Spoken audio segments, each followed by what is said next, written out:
जय माँ काली दोस्तों, आप सभी को मेरा नमस्कार और सबसे पहले आप सभी को नए साल की बहुत बहुत शुभकामनाएं। नया साल आते ही हम सब अपने अपने मन में कुछ नई उम्मीदें लेकर चलते हैं। कोई अपने जीवन में शांति चाहता है, कोई स्थिरता, कोई एक सही दिशा और बहुत से लोग ऐसे भी हैं जो इस नए साल में भक्ति की तरफ मुड़ना चाहते हैं, माँ काली की तरफ मुड़ना चाहते हैं। लेकिन मन में एक सवाल रहता है कि शुरुआत कहाँ से करें, कैसे करें, क्या मैं इस लायक हूँ? और अगर आप भी कुछ ऐसा ही ढूंढ रहे हैं, तो ये वीडियो निश्चित रूप से आपके लिए है। आज मैं कोई कठिन नियम, कोई भारी विधि विधान नहीं बताने वाली। बस ज़िंदगी से निकली 7 बहुत ही सरल बातें, जिनसे आप जहाँ खड़े हैं, वहाँ से ही माँ काली की भक्ति की शुरुआत कर सकते हैं। सबसे पहले मैं एक छोटी सी कहानी से शुरुआत करना चाहती हूँ। एक बार रामकृष्ण परमहंस जी से किसी ने पूछा, आप कहते हैं कि माँ काली से आप बात करते हैं, लेकिन हम क्यों नहीं कर पाते? इस पर रामकृष्ण परमहंस ने बहुत ही शांति से कहा, क्योंकि तुम माँ से मिलने से पहले खुद को बदलना चाहते हो। माँ काली बदले हुए इंसान को नहीं, दरअसल सच्चे इंसान को स्वीकार करती है। और इसी बात से पहला बिंदु शुरू होता है। पहली बात जो इम्पॉर्टेंट है वो ये है कि हमें परफेक्ट होने का इंतज़ार नहीं करना। बहुत से लोग सोचते हैं कि जब मेरा मन शांत होगा तब मैं पूजा करूँगा, जब ज़िंदगी सुलझ जाएगी तब मैं माँ की भक्ति करूँगा। लेकिन माँ काली की भक्ति उलझे हुए मन से ही शुरू होती है। अगर आप थके हुए हैं, अगर आप उलझन में हैं, तो वही आपकी एक परफेक्ट शुरुआत है। इस नए साल में खुद को ठीक करने का दबाव छोड़ दीजिए। बस माँ की ओर एक कदम बढ़ाइए और फिर बदलाव देखिए।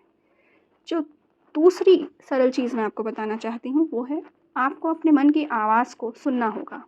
बाहर की दुनिया बहुत शोर करती है, क्या सही है, क्या गलत है, कैसे जीना चाहिए।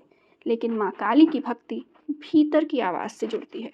इस साल थोड़ा रुकिए और ख़ुद से पूछिए, मैं क्या महसूस कर रहा हूँ, मैं कैसा महसूस कर रही हूँ। जब आप अपनी सच्ची आवाज़ सुनते हैं ना, तभी माँ काली प्रकट हो जाती हैं।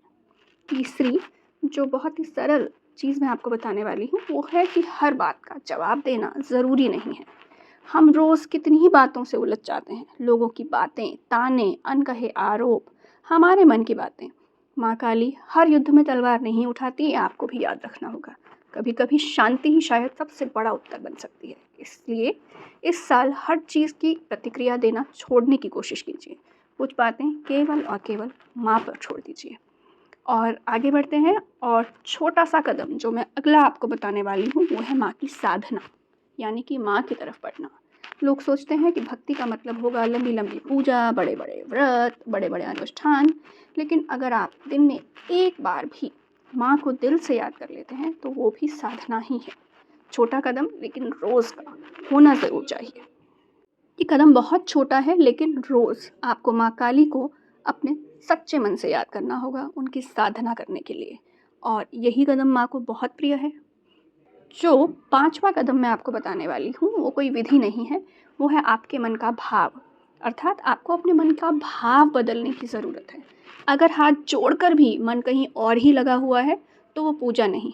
और अगर बिना कुछ कहे मन से माँ को आपने याद किया, चाहे आप कहीं पर भी हैं, तो वही सच्ची भक्ति है। इस साल कम नियम बेशक चलेंगे, लेकिन भाव में कमी नहीं होनी चाहिए। माँ को सच्चे मन से याद कीजिए। हमारे मन के भाव देखती हैं, हमारे तरीके नहीं।